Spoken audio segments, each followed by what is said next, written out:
height. So lately, I've been finessing the commission game. Now that I actually have the knowledge or like the understanding somewhat of commissions, I've been doing it for the last year, and I made quite an abundant amount of income from solely commissions. Thought I would enlighten y'all. So the first thing that comes to commissions, you gotta make a commission sheet slash your rates. Rates are in the commission sheet usually. So some things to take into account is how long is the commission going to take, how much is the material that you're gonna use, whether it be digital. If it's digital, then you don't have to worry about anything. But if it's like paint or ink or markers, like how much do you need to make one commission? What kind of size do you want to go by? 5x7. This is for like traditional, not digital. But if like 5x7, 4x6, 8x10, the bigger, the more expensive, right? What kind of styles do you want to go for? On my website, I have ink illustrations, gouache painting illustrations, and then also digital. And for each category, they even have more styles. So I have the first tier where it's like just a sketch, right? That's the cheapest one. And then it's colored, right? And this only really goes for painting and digital, but I have the rendered version, which is like top tier, right? The third tier, where I just exactly says rendered. It's more rendered than just a basic level coloring thing, color sketch. Yeah. And then also you want to add the price for each, like, okay, a bust from here, half body, full body. Obviously full body is going to be more. And try to give an estimate of how much you will charge for that. I think be sure not to undersell yourself, because I did this too, and I think over time I was like realizing more that I'm like, okay, I'm doing a lot of this and I'm like burning out. And there's one time there's this person who DM'd me on Instagram, and they were like, I love your commissions, I really do, but I think you should charge more for your commissions. You might get less people, but at least you're getting the money that you deserve. And over time you will do this. Sometimes you might undersell yourself, or you might do a trial run and see like, okay, how fast can I do this? Are you going to do it hourly, or are you going to do it per commission or whatever the sort? For me, it takes me about like an hour or two to do ink or rendered commission. So it depends, but also even so that you're able to create things quickly, that doesn't mean that you should charge less because you're able to do more. You should be able to charge the amount that you deserve because you're working fast. You're learning to work faster. So why not, charge the amount, as long as the quality is still good though. Make sure the quality is still good. But over time, I raised my commission prices more and more until I was like, all right, this is good. I'm gonna leave this for now. And right now it's kind of pricey for some people, but I think, let's say in like last year when I started, it was overwhelming because I had like over 20 commissions in like 2 weeks, and like I just really took my time.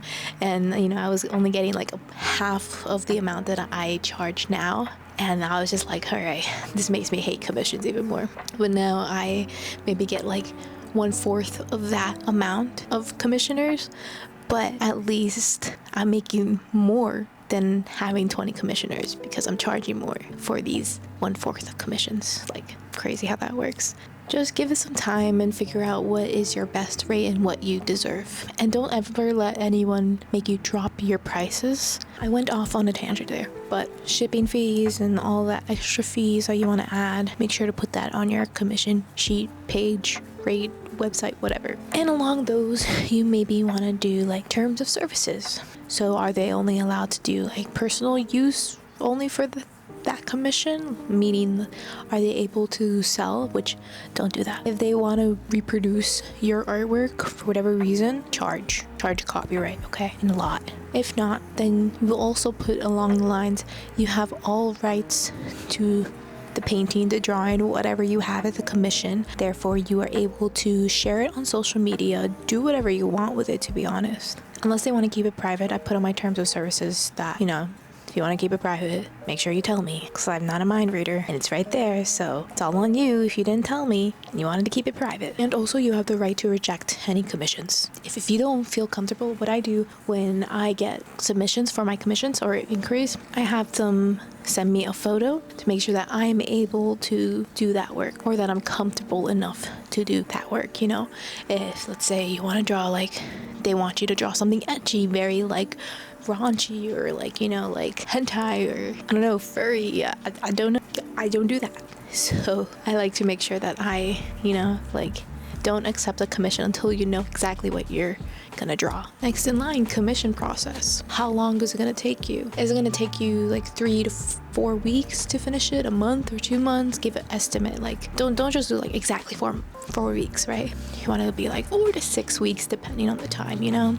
And then another week or two to, like, let's say if it's traditional, to ship it out to you. Next, how many revisions can they get? I only allow one revision for not all of my style, or not all of my options. For the ones that like involve like coloring or like rendering, like I, you know, want to make sure that it looks like them, or they like how the sketch looks, so that I can continue forward, because I don't like restarting commissions.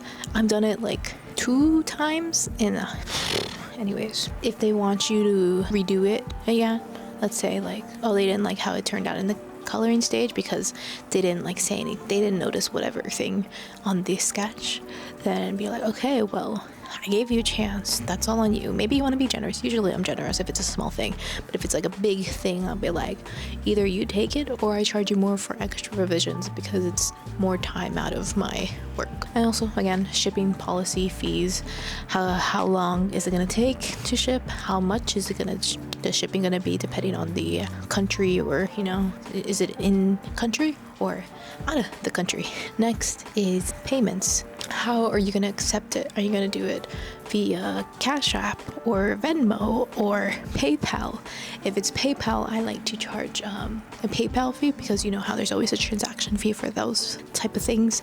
And I just recently started doing this, but I've been asking for the fee because sometimes I'll get a $200 commission and then they pay me through PayPal, but then I have to take some money out just from the transaction, so it already automatically takes it out. Like, I don't have a say. So I've been starting to like charge, like, I think it's like 3% or something of the sort for that transaction. And there's like websites that have a calculator that can give you like the exact amount that you should ask for the commission, which is very neat. Like, I use it all the time because I'm not going to do that in my head. And when are they going to pay you? Are they going to pay you before? Are they going to pay you after? I like to get paid before I start the commission. I never once got paid after. I could also vouch for 50-50, where they pay the first half in the beginning and then the rest at the end of the commission, or once you start the final product or whatever. Because last thing you want is like, you do it and let's say it's a digital work, you send it to them and they don't send you the money, which is another thing. Never send them a good quality photo, or at least send them something with a watermark until you get your full amount. There was one time I got a commission from someone, I think it was digital, and I did a couple of revisions, and then I was like, okay, is it good to ship? And they were like, yeah. And then I looked over like my commission spreadsheet and I noticed that they only paid half, and I was like, oh yeah, like once you like send me the rest of the commission, like I'll send it over to you, like the print.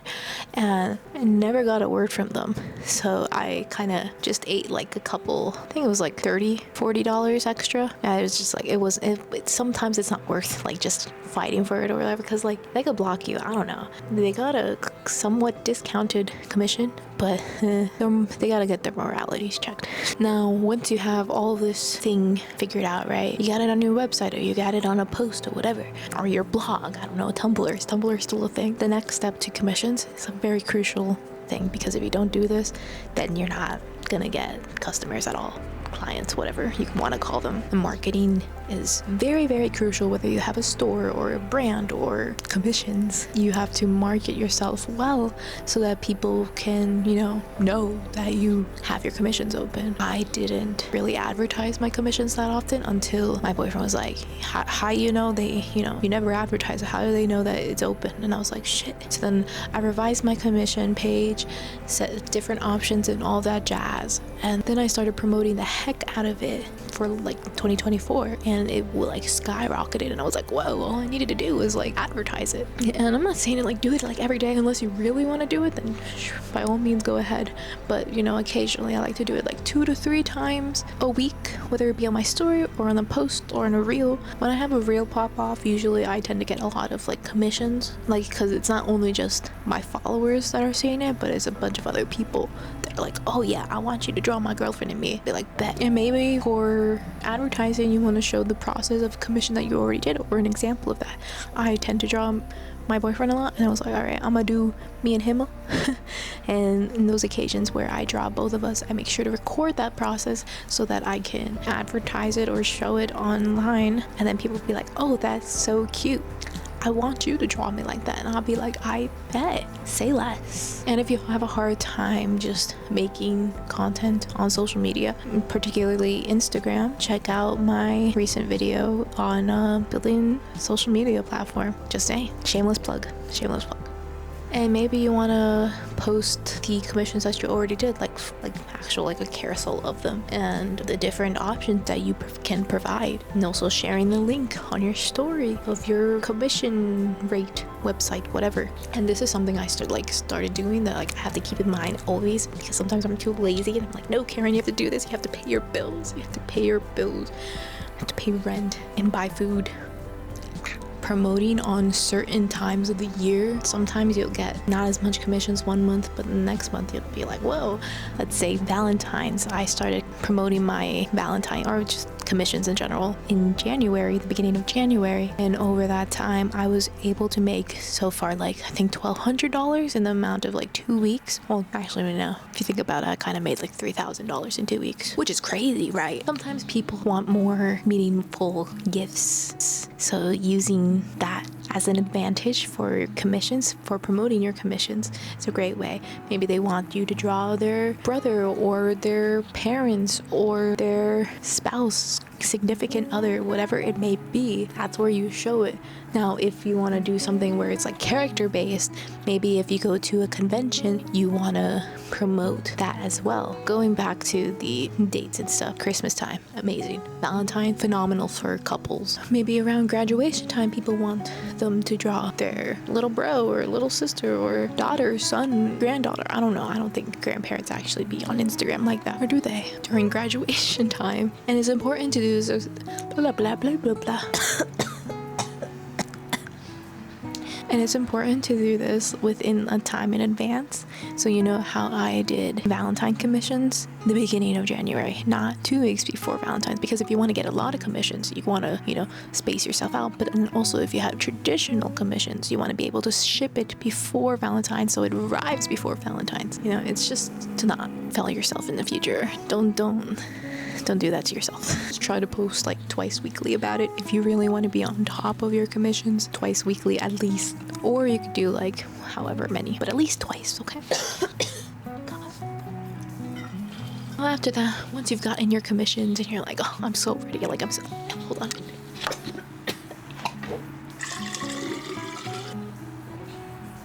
I'm still getting over like my cold from like 2 weeks ago. Like, I think I blame the amount of ice cream I've been having. Once you have gathered your commissioners, something that's important to do is to plan accordingly and organize accordingly. I did a shitty job at organizing, like, who am I supposed to draw first? Oh my god. Who am I supposed to draw first, or when did they pay, so that I can give it to them in that timely manner that I set up for myself? How do they pay? Do they only pay half? Do they want an extra print? Do I have to ship it? But it's also great for like looking back for like basically a receipt for your taxes in the future. So I've made like a spreadsheet on literally Google Sheets of like, I think for like my commissions, it's like the name of the person, email if you really want to, but then I'm really lazy, what kind of commission they want, is it half body, full body, gouache, ink, how much did they pay, how much is the shipping, and again, like, do they want an extra print, do they only pay half? So you can make a note of like, especially if you get a lot of commissions, you want to make sure that you get all the money that you earn. And then I also like to mark like, okay, okay, I did them, okay, next time to work on them, that blah blah blah. And I have the Google Sheets app on my phone, so that like, because I work on my phone a lot, or I'll answer emails a lot on my phone. Therefore, you know, once I get that money in, once I get a commission, and immediately at least I will put their name in that Google Sheet, so I don't lose track of like all of my commissioners. And also doing invoices if it's PayPal. If it's like through Venmo, I don't really care. I could just easily see it. I'm not sending money all willy-nilly to people anyway, so it's usually just my clients. And again, don't take on too many commissions if you can't handle it, especially if you're someone who likes to procrastinate. Don't do that to yourself, and it's gonna end poorly, and then you're gonna like burn out, and you're gonna be like, I don't want to do this anymore, but you have to do it because you got paid to do it. Anyways, I think that's all of the juicy knowledge that I have for commissions. Comment down below if you have any additional questions. Comment down below and I'll answer it, maybe, perhaps. And if you want to learn more about how to strategize for promoting your commissions, but mostly just building an audience through Instagram, watch this video. Do it. Okay, bye bye.